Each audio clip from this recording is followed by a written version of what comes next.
ஒருவன் கடவுளுக்கும் செல்வத்திற்கும் பணிவிடை செய்ய முடியாது.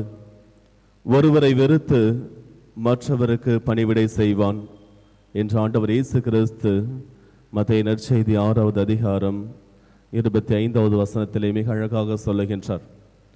எந்த ஒரு மனிதனாலும் இரு தலைவர்களுக்கு பணிவிடை செய்ய முடியாது.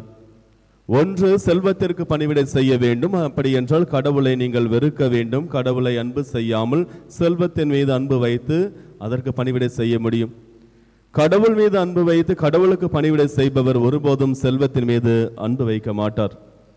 எதற்காக ஆண்டவர் இதை சொல்லுகின்றார் என்றால், இந்த செல்வமானது ஒரு மனிதன் விண்ணுலகிற்கு செல்வதற்கு தடையாக இருப்பதை உணர்ந்து அதை மனிதர்களுக்கு எடுத்து கூறுகின்றார். இந்த செல்வம் விண்ணுலகிற்கு செல்வதற்கு தடையாக உள்ளது என்பதை கூறுகின்றார். இந்த நற்செய்தி வாசகத்திலே ஆண்டவர் இயேசு கிறிஸ்து ஒரு உருவகத்தின் வழியாக மிக அழகாக சொல்லுகின்றார். செல்வந்தர்கள் எப்படி என்று அவர் சொல்லுவது பார்த்தேன், ரொம்ப வித்தியாசமா இருக்கும். என்ன சொல்லுவார்? உருவகம். ஊசியின் காதில் ஒட்டகம் நுழைவது எளிது, ஆனால் செல்வந்தர்கள் விண்ணரசுக்குள் நுழைவது மிக கடினம் என்று. அந்த ஊசியின் காதில் ஒட்டகம் நுழைவது என்பது பலவிதமாக மனிதர்கள் நிறைய பேர் வித்தியாசமான முறையிலே அதை விலக்கி கூறி கொண்டிருக்கின்றார்கள்.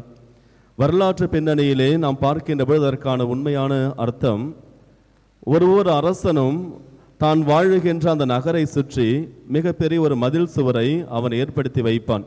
தன்னுடைய பாதுகாப்பிற்காக என்று ஒரு மிகப்பெரிய மதில் சுவரை ஏற்படுத்தி வைப்பான்.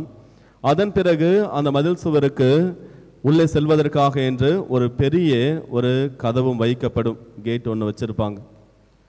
பிறகு அந்த கேட்டிற்கு அருகிலோ அல்லது அதோடு ஒட்டியோ ஒரு சிறிய ஒரு கேட்டும் நுழைவு வாயிலும் ஒன்று இருக்கும். அப்படி கட்டி வச்சிருப்பாங்க.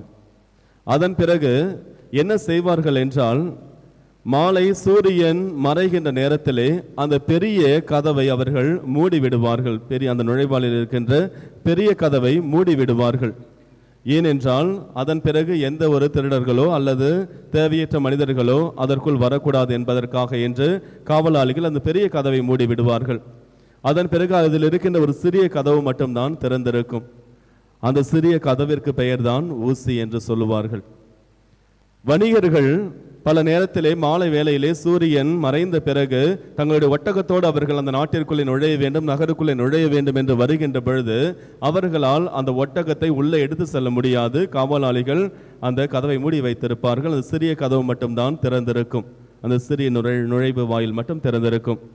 எந்தெந்த ஒட்டகங்கள் எல்லாம் நல்ல முறையில் இந்த ஒட்டகங்களுக்கு பயிற்சி அளிக்கப்பட்டிருக்கின்றதோ அந்த ஒட்டகங்கள் மட்டுமே கடினப்பட்டு அந்த சிறிய நுழைவாயில் வழியாக உள்ளே செல்ல முடியும். அது மிக கடினப்பட்டு தான் உள்ளே செல்லும். எனவே தான் ஆண்டவர் இயேசு கிறிஸ்து அதை ஒரு உருவமாக வைத்து சொல்லுகின்ற அந்த மக்களுக்கு நன்றாக புரிந்திருக்கும். ஏனென்றால் அவர்கள் ஒவ்வொரு நாளும் அதை பார்த்து கொண்டிருக்கின்றார்கள். ஊசியின் காதில் ஒட்டகம் நுழைவது எளிது, ஆனால் எந்த ஒரு செல்வந்தனும் கூட விண்ணுலகில் நுழைய முடியாது என்று மிக அழகாக சொல்லுகின்றார். இதை சபை உரையாளர் 5வது அதிகாரம் 10வது வசனத்திலே சொல்லுகின்றார்.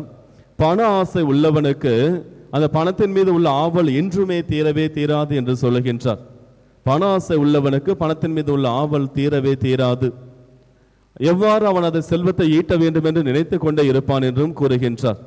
அதன் பிறகு செல்வம் உடையவர்கள் அந்த செல்வத்தினாலே பயனடையாமற் போய்விடுகின்றார்கள்.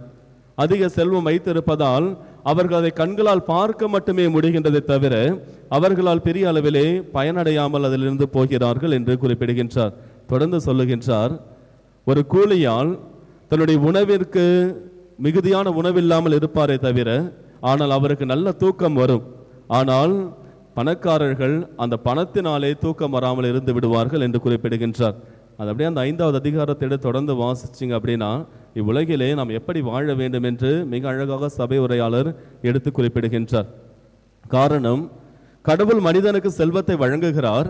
ஆனால் அந்த செல்வமானது விண்ணுலகிற்கு செல்வதற்கு பயனுள்ளதாக இருக்க வேண்டுமே தவிர அது அவன் விண்ணுலகிற்கு செல்வதற்கு தடையாக இருக்கக்கூடாது என்பதை எடுத்து கூறுகின்றார். உங்களிடத்தில் செல்வம் இருக்கின்ற அந்த செல்வத்தை பயன்படுத்தி நீங்கள் உங்களுக்கான செல்வத்தை நீங்கள் விண்ணுலகிலே சேர்த்து வைக்க வேண்டும் என்று குறிப்பிடுகின்றார். மத்தேயு நற்செய்தி 6வது அதிகாரம் 19வது வசனத்திலிருந்து 21வது வசனம் உள்ள வார்த்தைகள், ஆண்டவர் சொல்லுகின்றார், உங்களுக்கான செல்வத்தை நீங்கள் மண்ணுலகிலே சேர்த்து வைக்காதீர்கள். துருவும் பூச்சியும் அதை அழித்துவிடும், திருடரும் கன்னமிட்டு அதை திருடி விடுவார்கள். ஆனால் உங்களுக்கான செல்வத்தை நீங்கள் விண்ணுலகிலே சேமித்து வையுங்கள். அங்கே எந்த துருவும் பூச்சியும் அழிக்காது, திருடரும் கன்னமிட்டு திருடுவதில்லை. உங்கள் செல்வம் எங்கு உள்ளதோ அங்குதான் உங்கள் உள்ளமும் இருக்கும் என்று அழகாக சொல்லி முடிக்கின்றார். ஆக நாம் எதை நோக்கி நாம் பயணித்துக் கொண்டிருக்கின்றோம் அங்கேதான் நமது உள்ளம் இருக்கும். நாம் கடவுள் மீது ஆவல் கொண்டிருக்கின்றோம், கடவுளுக்கு பணிவிடை செய்கின்றோம் என்றால் நம்முடைய உள்ளம் அங்கே இருந்து கொண்டிருக்கும் என்று குறிப்பிடுகின்றார். ஆக நமது வாழ்விலே செல்வம் இருக்கின்ற பொழுது அதை நாம் மற்றவர்களுக்கு கொடுத்து வாழ வேண்டும். அதை தான் ஆண்டவர் இயேசு நற்செய்தியிலே சொல்லுகின்றார், உனக்கான செல்வத்தை நீ விற்று ஏழைகளுக்கு கொடு, அப்பொழுது உனக்கான செல்வம் விண்ணுலகிலே சேர்த்து வைக்கப்படும் என்று சொல்லுகின்றார்.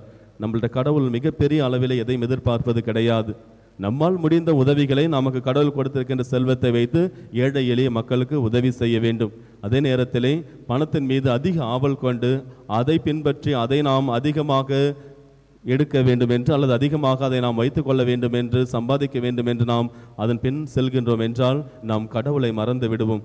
பண ஆசை உள்ளவனுக்கு பண ஆவல் இன்றுமே தீராது என்று குறிப்பிடுகின்றார். ஆமேன்.